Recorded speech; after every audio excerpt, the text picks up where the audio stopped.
All right, everybody talking about this Cougar and dance team, but more specifically, the guy in front, Mascot Cosmo the Cougar. He just killed this dance. Cosmo is the best mascot in sports. That's Cosmo the Cougar from BYU. This is the execution at its highest level.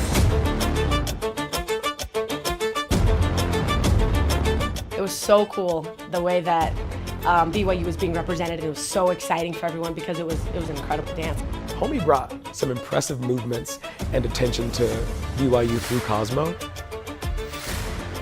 in a really cool way, and I think you see a trend after that where other mascots are trying to jump in on that. And nobody really knew who he was, who this dancing mascot was. Since the video went viral, everybody's number one question is, who is that guy? For years, while he was at BYU, Charlie Bird was hiding his identity as the Cougars' iconic mascot, but also hiding his sexuality. Charlie Bird first comes on the scene to everybody else's knowledge. In 2019, Charlie comes out in an editorial in the Deseret News, the church's owned newspaper. It says, "You loved me as Cosmo the Cougar. Now I hope you love me still, now that I've come out as gay." Like Cosmo the Cougar, actively involved at BYU with BYU athletics, then coming out was like the talk of the town. Everyone was excited that not only was he a Mormon, but that he was representing BYU as this incredibly talented mascot, but also that he had come out as queer. And he became like a public figure. The most common question, how can I be a better ally? The representation of what it is like to be LDS and gay. I'm not going to sacrifice my beliefs and my relationship with Christ because I'm gay, because I think he knows I'm gay, and I think he loves me. I know he does.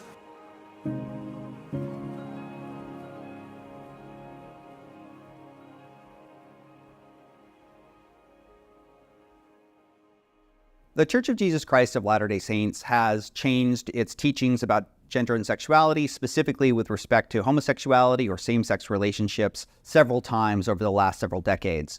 The current position of the church is that it is perfectly okay to identify as gay, lesbian, bisexual, trans, as long as one doesn't act on it. One of the places where we first see this start to play out in policy is at Brigham Young University. In 2007, they changed the honor code policy at the school that allows students for the first time to openly identify as LGBTQ, again, so long as they maintain a kind of sexual standards that the school had for them as well. BYU students who identify as LGBTQ often fit into this kind of uncomfortable situation where it's not just their church membership or church status that is at stake, but their status as students at the university as well. Next up, should I go to BYU if I'm gay? Should they be allowed to openly date here on campus? Yes, just like us straight students can. Oh, that's a tough question. Do you support gay marriage? No. No. I wouldn't say that I encourage it. I loved it. I loved BYU. I had a really good time. Because I don't want to be the guy who's overly sensitive about everything. My name is Stacy Harkey. People would know me from, I did a sketch comedy show at BYU called Studio C. I came out publicly in 2018, and most of our audience is like LDS. Utah is very homogenous, BYU even more so. And I am black and gay in this space, and I think that's very counterintuitive to a lot of people's idea of what their experience would be, but I had a really good time. I kind of always been like a water off a duck's back kind of guy until you can't ignore it anymore.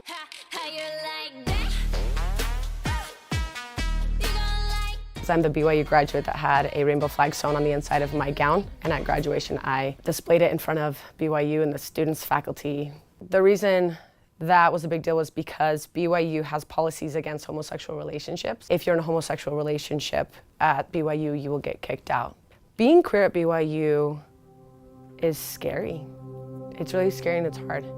Hello everyone, welcome to another episode of Mormon Stories Podcast.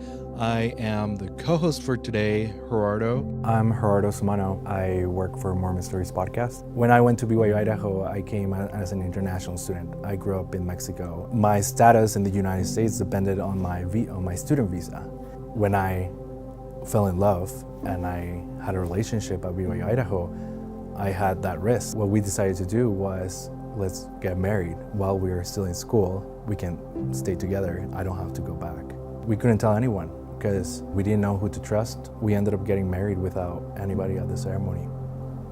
It is one of those experiences where you're like, you can't get back. And now that both of our families embrace us and love us, I would have loved for them to have been there, but that's how things turned out.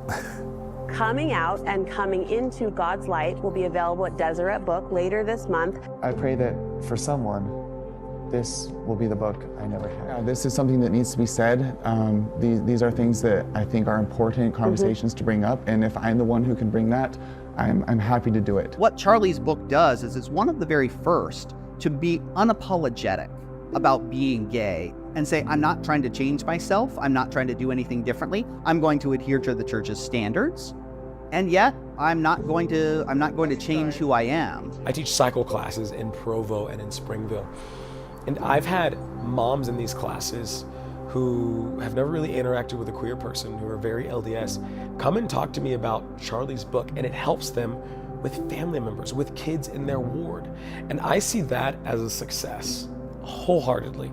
And so the church is sort of sending these signals out through Charlie, and Charlie through them, that this kind of thing is perfectly fine, and that Charlie sort of can embody himself the new way forward that LGBTQ Latter-day Saints have. He was presenting himself as this person who was able to follow the rules at BYU, who was happy as an LDS member of the church, who was not having a relationship with a same-sex partner, and who was basically making it work, you know, the dream. And so in a way, the church had sort of laid the groundwork for someone like Charlie. At the same time, Charlie is taking advantage of that. If you're saying it's possible, I'm going to do it. But they got married when? They got married in August at the state capitol. August of 2023. Charlie is going into uncharted territory where what he's doing has only been possible to do recently. Who's a superstar in the church right now? It's Charlie Bird and his husband. I don't think the church is going to change its doctrines. I don't think it's going to change on this at all. And a lot of people who have tried doing what Charlie is doing have been excommunicated. And so my excommunication was very painful for me. Sorry. If I was famous enough, would I have been protected? If I was well known enough, would I have been protected? If I had published my own book, would I have been protected? And then Charlie and Ryan are given callings and are allowed to take the sacrament and are left alone. What's the difference? And I think a big name like Charlie Bird may say, this could be a change because it's big enough that how do you undo this? Is Charlie Bird without the mask as valuable to my community as Charlie Bird with Ryan?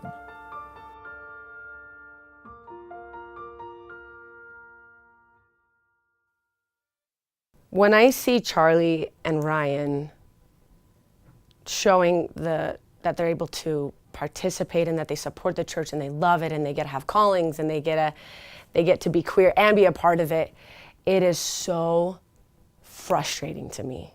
It looks to me that he is showing everyone, look at me, I'm so blessed. I can have this, I can have callings, I can have a husband, I can get married and not get excommunicated. But there are plenty of people who are still being excommunicated for doing the same thing. I know people have seen that and they're like, oh, there's hope for me. It gives them hope. I think that Charlie's case, as it stands today, is really an example of the kind of shifting attitudes and even ambiguity that the church has towards this. Now, on the one hand, the church is unambiguous, that it opposes same-sex marriage, that excommunication or membership restrictions are the inevitable consequence to this.